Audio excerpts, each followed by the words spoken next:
अस्सलाम वालेकुम। आज हम पढ़ेंगे basics of velocity, speed and acceleration और इनके बारे में कुछ डिस्कस करेंगे, इनकी ट्रिक्स वगैरह। अच्छा, तो हम हमेशा से पढ़ते हैं वेलोसिटी, स्पीड वगैरह हम 9th क्लास से पढ़ रहे हैं।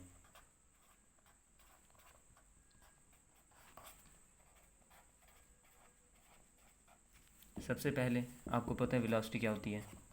वेक्टर। ये क्या है? स्केलर। ठीक है। अच्छा, डायरेक्शन इस पे डिपेंड नहीं करती, ये डायरेक्शन पे डिपेंड करती है। ठीक है, बाकी आपको इस सारा पता है। v इज़ इक्वल टू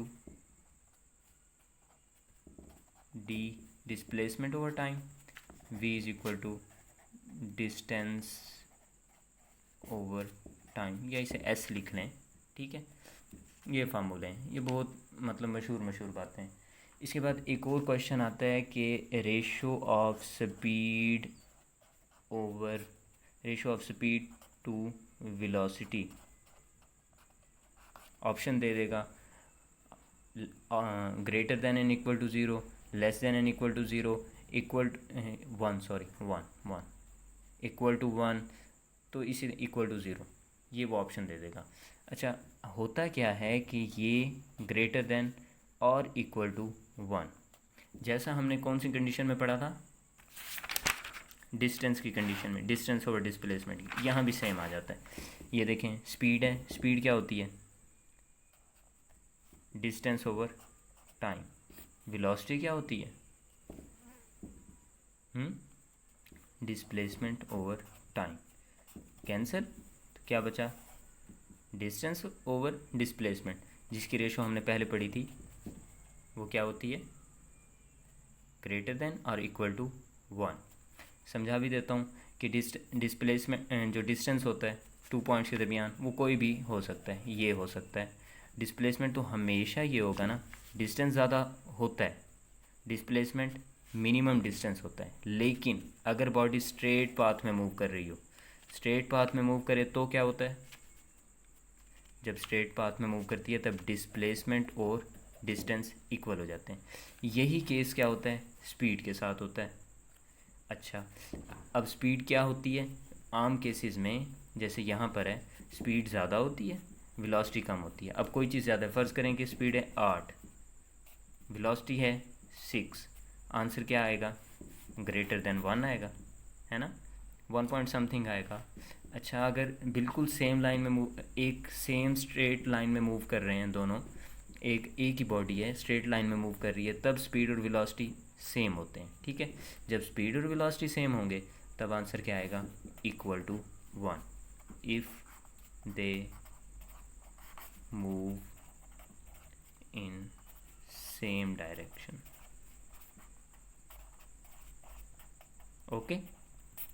अच्छा, इसके बाद हम आ जाते हैं। अच्छा, आपने कुछ कॉन्सेप्ट खुद ही कर लेने हैं, जैसे वेरिएबल हो गई, वेरिएबल वेलोसिटी, बचपन से पढ़ते आ रहे हैं, इन्हें बस आपने देख लेना है। ऐसा ये क्वेश्चन एज सच बहुत कम आते हैं एमकेट में। इंस्टेंटेनियस और यूनिफॉर्म वेलोसिटी का कॉन्सेप्ट, ये आपने लाजमी इनकी डेफिनेशंस देख लेनी है।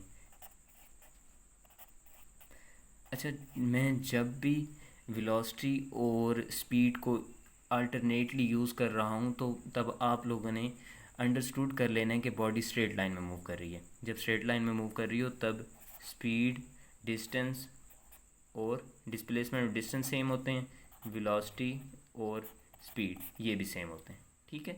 अच्छा, एक बहुत इम्पॉर्टेंट कॉन्सेप्ट है एवरेज वेलोसिटी का,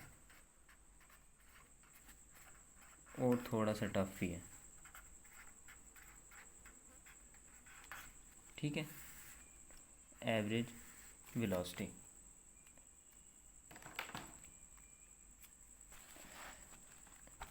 पहले हम देख लेते हैं एवरेज वेलोसिटी के। v average is equal to, इसका एक फार्मूला है, total distance over total time. ठीक है, इसी फार्मूले के लिए वो कंडीशन बना देता है क्वेश्चन की। अच्छा, उन क्वेश्चन की जो कंडीशन होती हैं दो बहुत मशहूर हैं, मैं वो फार्मूला आपको बताता हूँ। V average is equal to 2v1 v2 over v1 plus v2। एक और है, v average is equal to v1 plus v2 over 2। अच्छा, अब भाई ये फार्मूलाज ड्राइव कहाँ से हुए? पहली बात है, डेरिवेशन एमकैट में नहीं आती, लेकिन एज ए कॉन्सेप्ट मैं आपको बता दूंगा कि ड्राइव कहाँ से होती है। दूसरा, ये फार्मूला कहाँ यूज़ होता है, ये फार्मूला कहाँ यूज़ होता है, ये मेन चीज़ है जो आपने क्वेश्चन में अप्लाई करनी है, ठीक है। अच्छा, तो ये फार्मूला कहाँ यूज़ होता है? जब इक्वल डिस्टेंसेस हों, डिस्टेंसेस क्या हों? इक्वल हों, और टाइम क्या हो? टाइम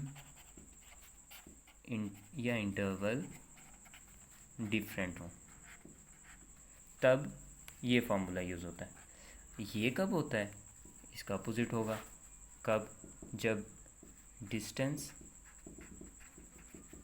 डिफरेंट हो, इंटरवल सेम हो, ठीक है। अच्छा, अब हम इनकी एग्जांपल देख लेते हैं। अब वो कहते हैं कि एक बॉडी है, वो मूव करती है। फर्स्ट 200 मीटर के लिए उसकी स्पीड होती है 40 मीटर पर सेकंड। सेकंड 200 मीटर के लिए, इसका क्या मतलब हुआ? टोटल डिस्टेंस क्या है? 400 मीटर। जो फर्स्ट 200 मीटर है उसमें उसने मूव किया 40 मीटर पर सेकंड से, जो सेकंड 200 है उसमें उसने मूव किया 80 मीटर पर सेकंड से।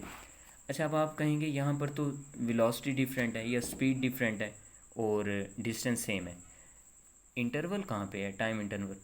अच्छा, अब आप ये बताएं कि डिस्टेंस सेम आया है ना, इसके बाद जब वेलोसिटी कम थी तो इस डिस्टेंस को कवर करने में टाइम ज़्यादा लगा होगा या कम? ऑब्वियसली ज़्यादा। जब आप किसी साइड पे मूव कर रहे होते हैं, जब आपकी बाइक या गाड़ी स्लो होती है तो टाइम ज़्यादा लगता है ना उस जगह पे पहुंचने का। तो फर्स्ट 200 मीटर में गाड़ी क्या थी? स्लो थी, ठीक है, तो टाइम ज़्यादा लगा। और सेकंड 200 मीटर में वेलोसिटी ज़्यादा थी, मतलब टाइम कम लगा। इससे हमें क्या पता चला कि इंटरवल डिफरेंट है। हम फार्मूला पकड़ के ये वाला लगा देंगे, ठीक है। अब इसकी एग्जांपल देख लेते हैं। बॉडी मूव कर रही है, पहले 1 मिनट में या 60 सेकंड में वो मूव करती है 1 सेकंड। पहले 60, सॉरी फॉर इंटरप्शन, पहले 60 सेकंड में वो कितना मूव करती है, कौन सी स्पीड से मूव कर रही है? 70 मीटर पर सेकंड से। अगले 60 सेकंड में वो मूव करती है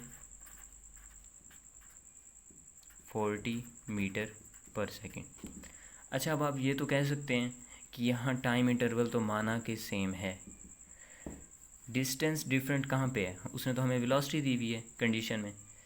तो हमें खुद यहाँ पर अकल लड़ानी है कि पहले 60 में स्पीड ज़्यादा थी, जब स्पीड ज़्यादा थी तो डिस्टेंस ज़्यादा कवर किया। अगले 60 सेकंड में, अगले इंटरवल में स्पीड कम हो गई तो डिस्टेंस क्या कवर किया? कम। इसका क्या मतलब है? Distance different. आप पकड़ के ये वाला फार्मूला लगा देंगे। Is it clear? अच्छा, बाकी ये कि फार्मूलाज कहाँ से आए, तो मैं वैसे आपको डेरिवेशन बता देता हूँ, लेकिन एम कैट में डेरिवेशन का कोई काम नहीं होता आपके कॉन्सेप्ट के लिए। मैंने आपको पहला फार्मूला क्या बताया था? Total distance over total time. अब सपोज़ कर लेते हैं कि एक बॉडी मूव कर रही है। अच्छा, फर्स्ट हाफ डिस्टेंस में उसने फर्स्ट हाफ का है और सेकंड हाफ, मतलब एक बॉडी को 2 हाफ्स में हमने कंप्लीट कर दिया है। तो इसका क्या मतलब? वो सेम है, बिल्कुल डिस्टेंस सेम रखे हैं मैंने, फर्स्ट हाफ और सेकंड हाफ। और फर्स्ट हाफ में वो मूव कर रही है इस वेलोसिटी से, सेकंड हाफ में इस वेलोसिटी से। टाइम मतलब डिफरेंट है, जैसे मैंने यहाँ बताया। फ़र्ज़ करें कि 400 मीटर तो था डिस्टेंस, फर्स्ट हाफ उसने मूव किया इस वेलोसिटी से, सेकंड हाफ मूव किया इस वेलोसिटी से। अब ये फार्मूला लगाते हैं, total distance S first half, ठीक है। अच्छा, पहले T1 प्लस T2, क्योंकि हमें यहाँ से अंदाज़ा हो गया कि टाइम डिफरेंट आ रहा है, ठीक है। अब ये हमने खुद ब खुद लिख दिया नीचे T1 ओवर T2। अच्छा, अब उसने हमें टाइम दिया? बिल्कुल नहीं। तो टाइम कैसे निकालेंगे? हमें पता है S इज़ इक्वल टू क्या होता है, VT फार्मूला है। T क्या होगा, S over V is equal to T। अब S ये आ गया। अब T1 की जगह क्या लिखेंगे? ये वाली स्पीड है, ये फर्स्ट हाफ के लिए ना, डिस्टेंस फर्स्ट हाफ कवर हुआ है, तो फर्स्ट हाफ क्या होगा, S over 2 over V1 plus S over 2 second half. मतलब ये टोटल 400, ये उसका 200, ये 400, ये 400 ओवर 2 उसका 200 ओवर V2। ये तो मैंने आपको कंडीशन बताई हुई है ना, आपको पता है वेलोसिटी ये है, लेकिन वहाँ पर आपने ये फार्मूला आपको ड्राइव कर रहे हैं, ठीक है, V एवरेज। अच्छा, अब आगे आ जाते हैं। V average is equal to S over 2 over V1 plus S over 2 over V2। अब हम इस नीचे वाले डिनोमिनेटर में S ओवर 2 कॉमन ले लेते हैं। S over 2 common into V1 over V1 plus 1 over V2, ठीक है। अच्छा, S कॉमन लिया तो ये S और ये S कैंसिल, ये 2 ऊपर आ जाएगा, 2 over 1 over V1 plus 1 over V2, ठीक है। अब इसको हम LCM ले लेते हैं। V1 V2 is equal to V2 plus V1 और V1 प्लस V2 2। अच्छा, अब जब डिनोमिनेटर के नीचे डिनोमिनेटर होता है तो वो ऊपर चला जाता है, ठीक है, ये रूल है। डिनोमिनेटर के नीचे डिनोमिनेटर आए, रूल। अच्छा, इस तरह समझ नहीं आती तो मैं ऐसे बता देता हूँ। 2 ओवर V2 प्लस V1, ये डिवाइड कर रहा है ना,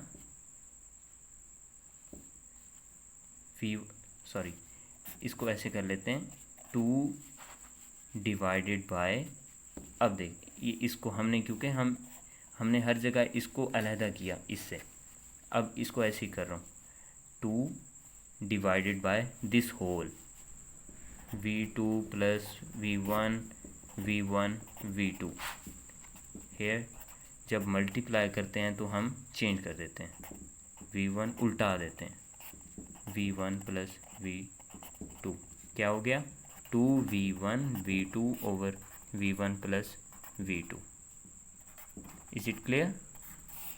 इंशाल्लाह नेक्स्ट वीडियो में हमने करना है, बहुत इंपॉर्टेंट टॉपिक करना है, displacement time graph, velocity time graph, और इसी तरह की कुछ हमने वेरिएबल चीज़ें देखनी हैं जो कि बहुत आती, उनमें से क्वेश्चन बहुत आता है।